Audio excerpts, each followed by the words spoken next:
अगर तुम्हें लगता है कि ब्रह्मचर्य का तुम्हारे बस दिमाग पर असर पड़ता है, मतलब तुम्हारी मानसिक स्थिति मजबूत होती चली जाती है, जैसे कॉन्फिडेंस आ जाता है, तो ऐसा नहीं है। तुम बिल्कुल गलत सोच रहे हो। मानसिक के साथ साथ शारीरिक लाभ भी तुमको प्राप्त होता है ब्रह्मचर्य से। अगर यकीन है तो सुनो। अगर बहुत से लोगों को छोटी छोटी बीमारियां, मतलब ऐसे तुम्हारा कैंसर है तो उससे वो ठीक नहीं हो जाएगी, मुझे नहीं पता होगी नहीं होगी, लेकिन छोटी छोटी बीमारियां जैसे कि किसी को बाल झड़ते हैं, बहुत ज़्यादा मात्रा में झड़ते हैं, अगर वो ब्रह्मचर्य का पालन शुरू कर दे तो ये सब कुछ मिट जाएगा। अगर किसी का वेट लॉस हो रहा है, मतलब बहुत शरीर से पतला है, बिल्कुल मतलब वज़न ही नहीं बढ़ रहा है, अगर वो ब्रह्मचर्य का पालन शुरू करेगा ना तो उसके वेट गेन होगा, उसको महसूस होने लगेगा, धीरे धीरे बढ़ेगा, मतलब एक दिन में ही तो नहीं बढ़ जाएगा, लेकिन बढ़ेगा।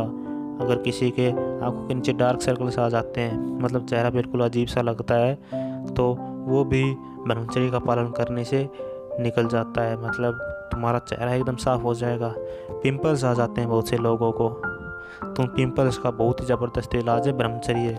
बिल्कुल पिंपल्स, मुंह एकदम बिल्कुल साफ हो जाएगा। टाइम लगेगा, ऐसे नहीं कि तुमने कह दिया 28 दिन, बहुत से लोग कहते हैं 28 दिन, अरे ये 28 दिन नहीं, ज़्यादा दिन तक लेके जाओ, फ़ायदा ज़रूर मिलेगा। अगर तुम थोड़ा बहुत दिन करके और छोड़ देते हो, नहीं इससे कोई असर नहीं पड़ रहा, तो तुम गलत हो। ज़्यादा दिन तक जाओगे ना तो फ़ायदे मिलने स्टार्ट हो जाएंगे। बहुत से लोगों को लेजीनेस हो जाती है, मतलब पड़े रहते हैं पूरे दिन, कोई काम धंधा नहीं, कुछ भी नहीं करते, मतलब पूरे दिन पड़े रहते हैं, आलस सा रहता है, मतलब सोए रहते हैं, उठते हैं खा लेते हैं फिर सो जाते हैं, उठते हैं खा लेते हैं सो जाते हैं, ये दिनचर्या बन गई है। अगर तुम ब्रह्मचर्य का पालन करोगे तो दिमाग में आइडियाज़ आएंगे और तुम खड़े होगे कुछ ना कुछ ज़रूर करोगे, गारंटी लेता हूँ मैं। अगर तुम इन सब से गुजर रहे हो तो करके देखो एक बार। अगर तो तुम स्टूडेंट हो, ज़्यादातर स्टूडेंट ही हो कि तुम, अगर तुम स्टूडेंट हो, पढ़ाई में मन नहीं लगता, तो ये बहुत ज़्यादा असरदार तरीका है, ब्रह्मचर्य का पालन करो। पढ़ाई में मन, मैं कहता हूँ तुम बहुत ज़्यादा पढ़ोगे।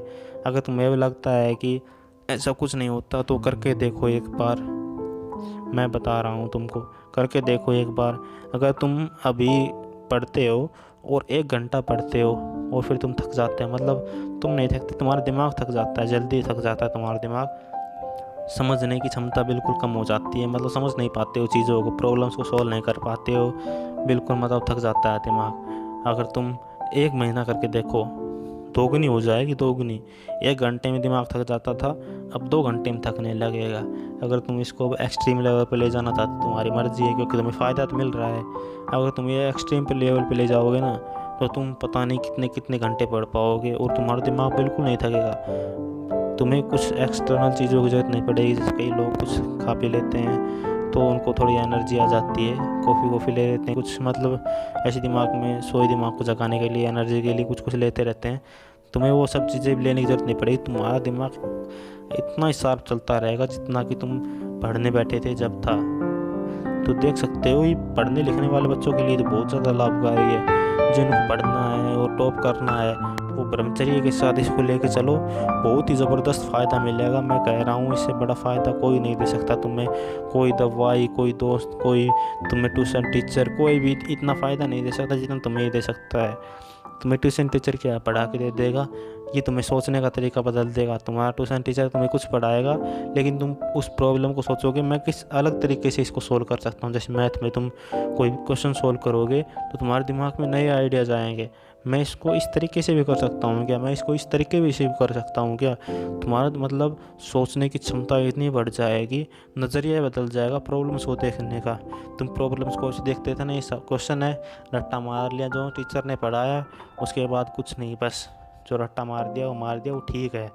नहीं, तुम उसको अपने बेसिक लेवल से जो तुम सीखते आ रहे हो उस तरीके से उस प्रॉब्लम को सोल्व करने की कोशिश करोगे, और जब तक तुम सोल्व नहीं कर लोगे ना तब तक तुम छोड़ोगे भी नहीं। ये भी एक बात ही है, तुम जब तक उस प्रॉब्लम को बिल्कुल सोल्व नहीं कर दोगे ना तब तक तुम उसके लगे रहोगे और तुम्हारा दिमाग भी नहीं थकेगा, तुम्हारे दिमाग को और एनर्जी आती जाएगी, कर इसको किसी तरह सोल्व कर, अलग तरीके से सोल्व कर। तो ये मतलब फिजिकल लाभ भी देता है, मेंटल नहीं है, फिजिकल लाभ भी देता है, थकने नहीं देता तुमको। और बहुत सारी बीमारियां हैं जिनको ये ठीक कर देता है। छोटी मोटी बीमारियां जो हो जाती है ना, वो होता क्या है कि शरीर में कमी आ जाती है, अगर तुम हिलाते रहते हो तो तुम्हारा जो शरीर है वो एनर्जी को इसी चीज़ को बनाने में, क्योंकि ये प्रायोरिटी होती है शरीर की, तो इसको बनाने में पूरी एनर्जी वेस्ट करता रहता है।